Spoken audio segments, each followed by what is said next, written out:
Yo, yo, yo, yo. Welcome into Little Sports 56 Happy Hour. I'm your buddy Johnny Radio. Happy Valentine's Day, everybody.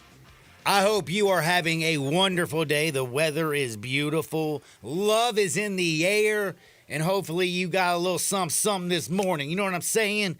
Get a little bit of love in your life on a beautiful Wednesday. And we have a busy show. I'm going to help some of you guys out there if you had forgotten. I'm going to help you play it off like you're super cool, give you a little bit of advice. Also, we got to talk a lot of college basketball today because, my goodness, I'm all up in that junt. I am all up in it. I'm so up in a little bit of basketball that I'm actually paying attention to just about everything. And I noticed some really crazy stuff. And one of those crazy things is Indiana State. So, Indiana State... And I don't know if y'all remember this. It depends on how old you are. But Indiana State is in the top 25. And you're like, who is Indiana State? Well, do you remember, back in the day, there was this dude that played at Indiana State, and they played in the championship game in the Final Four? Indiana State, Michigan State. A little Larry Bird, little Magic Johnson. Do you remember that? Dacus probably doesn't. I doubt he does, but we're going to talk a little bit about some wild stuff that I saw.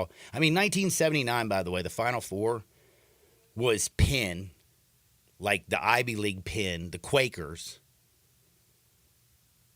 It was Indiana State, Michigan State, and it was DePaul.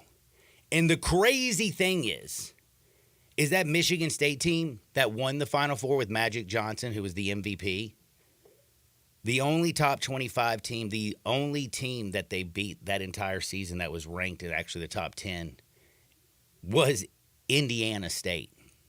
How far has college basketball come, man? College sports are a lot different. We're going to talk about college sports from college basketball all the way to college football.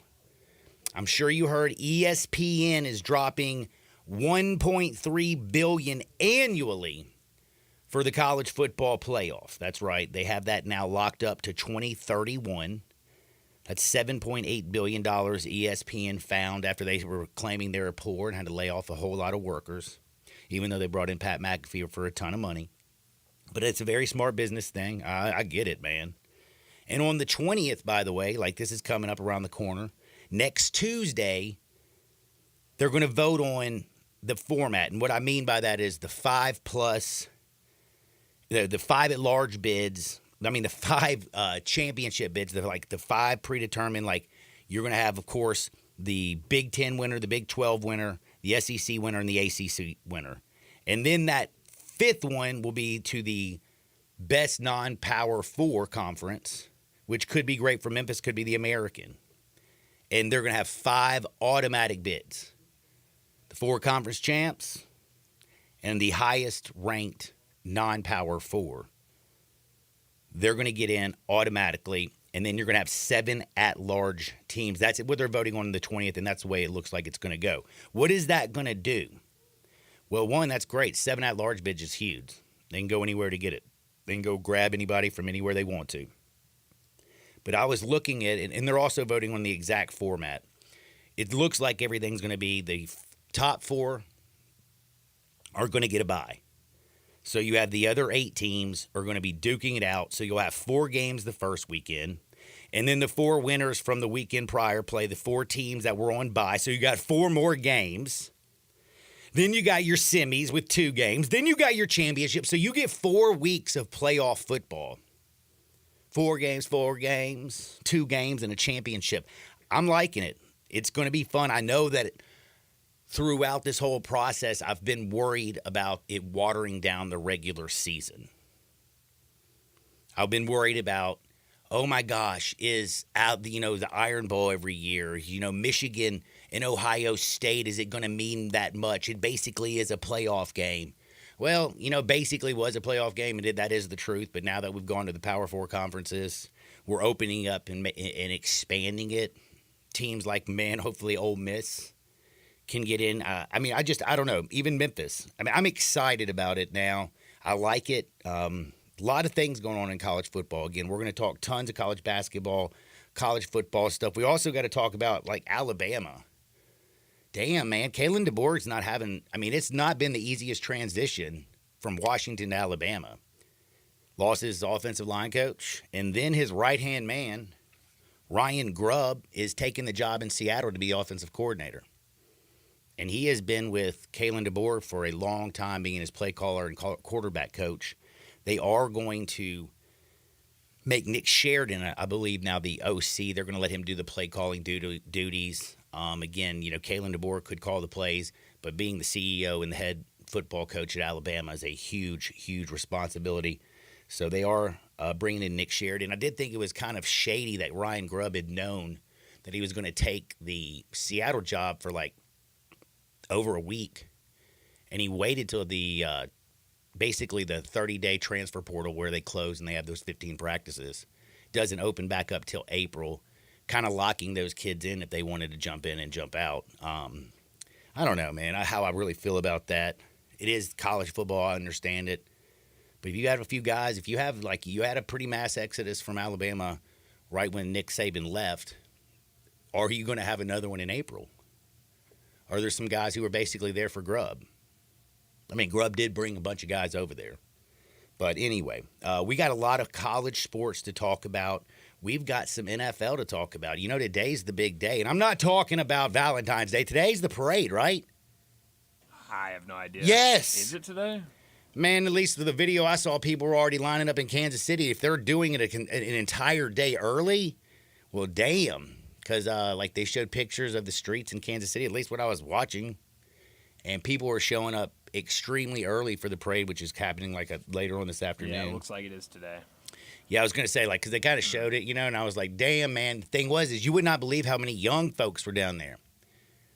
Do you think that Tay-Tay's going to be there and they're trying to get a glimpse of Taylor Swift? I would, if I had to guess, I would say yeah. Yeah, that Taylor's going to be there. Travis Kelce's life's changed so much. I saw a picture also this morning of him. I mean, he's like the greatest tight end in history. He's a Hall of Famer. His numbers speak for themselves. Champion, 3-time over. I mean, he's bad. He's a bad man jamma, right? Yeah. Dude, he was hanging in with, what is his name? Machine Gun Kelly and MGK. Megan Fox, Yeah. MGK. He's hanging with MGK, Megan Fox. It was Taylor Swift and Travis Kelce. And I'm looking at those pictures and I'm like, wow. His world really has changed. Yeah, no, Travis Kelce's about to start hanging out with a lot of A-list celebrities that he was not hanging out with before. No, definitely not. Definitely going to be a little bit different. Also, one other thing about this, speaking of Taylor Swift, you hear the rumors that are going around. Now, Kanye West came out swinging and saying it's not true. Brandon Marshall said it on his podcast. Brandon Marshall, former great wide receiver for many teams. Bears. Anyway, he came out and said that Taylor Swift, that Kanye West was buying, or is he called Ye now, or Ye? Yeah, it doesn't matter. Yeezy? It's certainly not Ye. It's either Ye or Kanye. Or if you want to call him Yeezy. Or Yeezy. Yeah, are those his Yeezus? shoes? Yeah, he has the Yeezys, yeah. Okay, but then they don't sell them at Adidas no more, right? No, he had a Super Bowl ad where he says on his website he sells them. Oh, okay. I think Yeezy.com or something like that. Let's Well, look it up. Kanye tried to buy he was buying the suite right in front of Taylor Swift and wanting to steal, baby, I guess, photobomb, I don't know. But Taylor Swift somehow, this is according to Brandon Marshall, told basically the NFL that she did not want them to let Kanye get the suite, and they told Kanye, I'm sorry, we're gonna go with Taylor Swift with what she says, and then they sold it to somebody else. Damn, Taylor's got a lot of pull. Also saw some other crazy stuff when it came to Taylor, but we'll wait till Hardwood. Plus, we got fights on planes to talk about in Hardwood today. Kanye West. We got a bunch of good Hardwood stories that we're going to get to. We got a bunch of stuff to get to, but I am now going to pivot back to a little bit of stuff that I saw last night. Like, holy cow, college basketball. I'm now got the fever. I'm getting that fever. And I'm also getting a little bit hot. How you like them Marquette? How you like that Marquette team? A good team. Tyler Kolek is an unbelievable player. Tyler Kolek is the truth, son. That is one of the toughest little point guards I've seen in a long time. And he's got that left-handed stroke. He can hit the three. He gets to the rack. He's athletic. He's tough. He plays hard-nosed defense. Like, man, I'm loving what I'm seeing from Marquette and that young man. And I'm loving the fact that they covered that spread, baby. They sure did. So I did listen to myself. I didn't listen to Greg Peterson. I did fire my guns on Marquette. Did they you took listen care to of Butler. David Cobb? No, I did not. When Ole Miss got out to a very early lead, it was like 12. I can't, man. It was something like Kentucky couldn't do anything right. Ole Miss was up by like 6 points.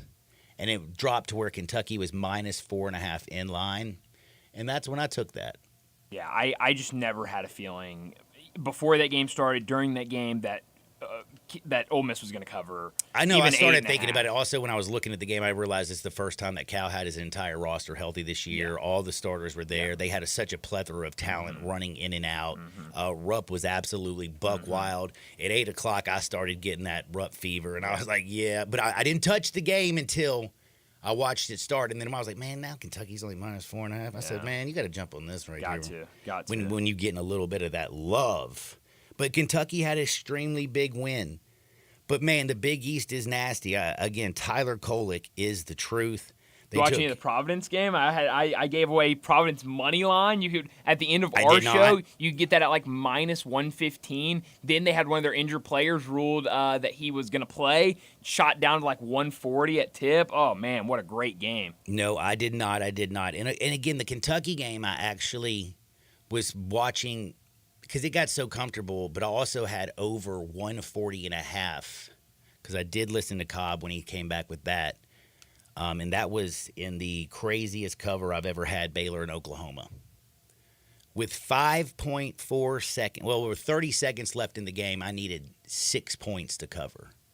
So I'm not going to get it because the team is just going to dribble it out. And Oklahoma is the worst offensive basketball team I've ever seen play college basketball in my entire life. They could not break the zone. They did nothing all night. Oklahoma, you suck. Like, seriously. It was That was the worst. I mean, I've never seen such bad offense. It was ridiculous. Not even moving, not doing anything. I can't watch Oklahoma basketball and see Porter Moser and not think of a supervillain. I mean, it's something about his grin. It's something about his mouth. He just looks like a supervillain. Well, man, just that Oklahoma team was so ugly. But I didn't think there was any chance in hell I'm going to get that over. Again, the last minute. I mean, with 4 minutes left in the game, I only needed 11 points. Over 3 minutes and 30 seconds, they had only scored 5. That. Neither team could make a bucket to save their life. I am freaking out. I think it was 3 with 3 minutes left. I needed 11 points. I'm like, I got this, man. They're gonna, and then all of a sudden, there is a substitution in the Baylor Oklahoma game. A young man that I was watching, but this weekend, they did it on one of the, the college game day in the morning that they do for basketball. They kind of like to do for football, which is not as cool, but it's not that bad if you're gambling. That's trash. It is trash, it is. But I was watching it, and they did like the whole thing where he does the 94 feet and walks down the court. They did it with the young kid who just got his scholarship. And he's been a walk-on the whole time at Baylor. And like last week, Austin Sachs just got a scholarship, okay? My man has scored 6 points all year long. All year long. With 30 seconds left in the game and Baylor beating the absolute tar out of Oklahoma, they call a timeout and they put in their new little guy who just got his scholarship this week. They put him in the game and then they run a play for him. And with 5.4, he does a step-back 3 and buries it. And I was like, too little, too late. Said, now, a miracle. Oklahoma is the worst shooting team I've ever seen in my entire life. Has got to hit a three-pointer, and they're just going to throw it in and they're not going to do anything. Oklahoma throws the ball in. The dude runs down the court, pulls up, leaves his hand with 0.2 seconds, and buries it. 6 points in the final 5.4 seconds. I got the cover by a half. I almost freaked out and cried. I was so excited. Wow, how about that? The emotion, because I had written that thing off as a loss. How about that? man, I was like, man, all that work I did earlier this beautiful night, I just gave it all back. Sure. Did you watch any of the Vandy Texas A&M game? Yes, and I hate Vanderbilt. That's Why? one of the, Why do you hate Vanderbilt? Because when Vandy was winning and I had Texas Tech in the final 3 minutes, I got Texas Tech plus 140. Okay, well, on the money line. Let's step away from our just gambling biases. Hold on, let's just say this game is well in hand. Stupid turnover late in the damn game with like 30 seconds left. Texas A&M, like, what the hell are you doing? But little homie in the lane hits it. Barely comes off his hand. He falls in his butt. Luckiest shot I've ever seen, and it goes right down the hole. Vanderbilt wins. Finish. It was unbelievable. I mean, I'm going to say it was unbelievable finish, but I never thought I was going to lose. I was like, man, what a smart bet. What a smart bet. Good for Vanderbilt. I really like this Vanderbilt team and what Jerry Stackhouse is doing. Very different from last year's team. You look around the country, I think we've talked about this before, John, but you look around the country, especially in the SEC, and you'll see several teams with former Vanderbilt players on them. They've really kind of been poached by the transfer portal. I know South Carolina, one of their key contributors from Vanderbilt. LSU, one of their key contributors is from Vanderbilt. Very young team, having to play a lot of freshmen, a lot of sophomore. Scottie Pippen Jr.'s playing for the Grizzlies. Yeah, but he was on the team 2 years ago. But still, yes. No, I know. I'm just saying, like, anybody you remember from Vandy basketball in the last while is gone. Well, they have Ezra Manjon, which is an unbelievable player, but nobody talks about him because he plays for Vanderbilt. But, they're having to play a lot of freshmen, a lot of sophomore. I think the two oldest guys and the really two only veteran presence they have is Ezra Manjon and Tyron Lawrence. But they've been playing hard. They've been playing a lot of close games. They led Tennessee at half. They led South Carolina at half. They got their second win in the SEC last night, and that's the one freaking time that I, of course. Now, well, that's a good point, John. But this team has been derailed by injuries this year, but they've been fun to watch. If you'd sit down and watch them, they're a fun team to watch. Yeah, and the SEC is absolutely wild right now. Got another great game tonight, by the way, in the Southeastern Conference. I think Auburn plays later tonight. Auburn and South Carolina. This is a number 11 and a number 13. The wild thing is I don't know if you realize this. You're not going to believe this. What do you think the line is? It's obviously it's down in Auburn. It's in Auburn. I would say. What's the damn arena called? I couldn't tell you. Can't remember it either. I would say Auburn minus 2.5. Auburn minus 11.5. Holy cow! Wow. Yep. That's crazy. It's on the SEC Network, people, tonight, so you can check that bad boy. Also, Tennessee is probably going to go smoke Arkansas. Arkansas is having a terrible year. They are one game over 500 now, and Tennessee is an 8.5-point favorite, and Tennessee is the truth. They ain't no joke. And then the best team in the country is UConn playing DePaul. They're a 24.5-point favorite over DePaul. How far has DePaul fallen? I was talking about it a little bit earlier when you were over there talking with Zach. How much further could they fall, I guess? I mean, well, here's what I was going to say. The weird thing is last night, I didn't know Indiana State was ranked. You didn't? Oh, you haven't been paying attention to Indiana State? The Sycamores this year? I ain't paying attention to Indiana State since 1979, and they had this dude named Larry Bird playing for them. They have this guy now who he's a bigger guy. He's got a beer belly. They lost last night, goggles. though. They sure did. I don't know if he played. No, he definitely did play. I watched that game. I actually had the over in that game. But yeah, no, they're a fun team to watch, and they could be a team. I've seen them facing Kentucky in a lot of latest bracketologies. I can't look at the bracketologies. Nobody's got Memphis in it right now. Well, for good reason. Well, I know. I'm just saying, but it's just sad. Not even anywhere near it. Well, go look at the Bark & Crow and the NIT bracketology. They've got the Tigers in it. But yeah, the Sycamores, good team. Well, not Lenardi or Palm. Stu Nardi. Who's Stu Nardi? From NIT, who does the NIT okay, I didn't know that. Yeah. Oh, that's right. NIT Stu. NIT Stu. Stu Nardi. But Indiana State, the fact that they're in the top 25, I was thinking to myself, golly, and I mentioned DePaul. So Indiana State and DePaul, Penn, the Ivy League school, Penn, the Quakers, and Michigan State. So it's Indiana State, Michigan State, Penn, and DePaul who played in the Final Four in 1979. Okay. How different is college basketball now? So it was Indiana State, Penn, DePaul, and who's the fourth team?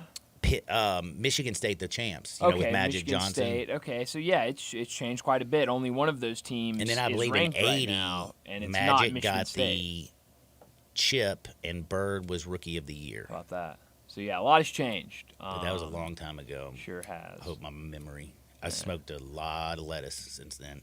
By the way, speaking of the lettuce, this morning again, what show was it? On the FS1, I was watching one of the shows. Carton, you know the guy who used to do the show with Jalen Rose? You know, oh, come on, Jacoby. Jalen and Jacoby, you never saw that show? I mean, I know it existed. I didn't watch it, though. But do you know who I'm talking about? Jacoby, I can't think of it. Okay, well, Jacoby was on there talking with Carton, or Carlton, or whoever the hell his name is. Carton. Yeah. And they were talking to each other, and they had a bet, and they started going, blah, blah, blah, I bet this. And then he's like, man, well, after the game, you owe me so much smoke, I'm not going to know my name the rest of this week. That's I'm like, damn, they just basically on TV admitted that they were trading betting marijuana. But we got college basketball to talk about. One of the craziest things I saw last night, though, in the Ole Miss Kentucky game, did you see Moses Cisse do the... Oh, that was crazy. He got knocked down to his butt. He rolls up on his back, and then all of a sudden, like he's in the Matrix, does that. I don't even know what you call that. Like a Bruce Lee type move where he's on his back and then he just jumps up. It was unbelievable. And lands on his feet, ready to play basketball again. This dude's 7 feet tall, man. Mm-hmm. No, that was crazy. That was so impressive. John, I had to do some Valentine's Day shopping last night, and so that was the most impressive thing I saw from the Rebel basketball team last night. Honestly, I listened to a lot of the second half because I was out running errands on this station, Sports 56. Check all the Ole Miss basketball games and baseball starting Friday. But you're gonna be up late Friday night. It ain't gonna be me. It's gonna be Connor. And Connor thrives at night. He's like an owl. But that was a bad owl impression. But I got home and like the first thing I saw was I walk in and Jay Billis is like freaking out and he's like, "Did you just see what happened? Did you just see what happened?" And it was like a missed shot by Ole Miss and I forget who was on play-by-play last night, but he was like, he missed a shot. What are you talking about? And they were like, no, we've got to get that video back up. And they showed it like 4 times. And I was like, wow, that is impressive. It was one of the, I mean, first, dude 7 feet tall. That was one of the most athletic moves I've seen in a long time now. Get your shot working for you, Musa. But anyway, that was impressive. We do have to take a timeout, man. We got Dustin Starr on the other side. We got to talk a little bit about some wrestling. Again, don't forget, we're going to jump up in the National Football League. We got to also take some, like, there's a lot of free agent issues out there. There's also Justin Fields and the whole Pittsburgh thing. I mean, like, the NFL, while there are no games for a long damn time, it's like, 7 months? Something like that, yeah. Damn, man. It's going to be a while. Sure is. But damn, there's always something going on in the National Football League. You got free agency. You got the underwear Olympics, the draft. A lot of moving parts. We'll discuss the NFL a little bit later, some college hoops. And I'm going to talk about the NBA. But next is Wrestling with Dustin Starr on Sports 56, 98.5 FM. Start your day with Sports 56 Mornings with Greg Gaston and Eli Savoy. Weekday mornings from 7 to 10, right here on Sports 56 and 98.5 FM. Join the Heindel Center for the Performing Arts for an evening with Cal Ripken Jr. February 22nd and celebrate a true champion. Ironman Cal Ripken Jr. played 2,632 consecutive games for the Baltimore Orioles. This 19-time All-Star, 2-time American League MVP, and Baseball Hall of Fame inductee is a true baseball icon. Get tickets at HeindelCenter.org to see Cal Ripken Jr. 7:30 p.m. Thursday, February 22nd at the Heindel Center for the Performing Arts on the campus of Northwest Mississippi Community College in Senatobia. Did you know some ordinary cold medicines can raise your blood pressure? That's alarming. Fortunately, there's Vicks NyQuil High Blood Pressure. It's specially formulated without alcohol, sugar, or decongestants to provide fast, powerful nighttime colds and flu symptoms relief for people with high blood pressure. So if you have high blood pressure, try NyQuil High Blood Pressure. The nighttime sniffling, sneezing, coughing, aching, fever, sore throat, colds, and flu for people with high blood pressure.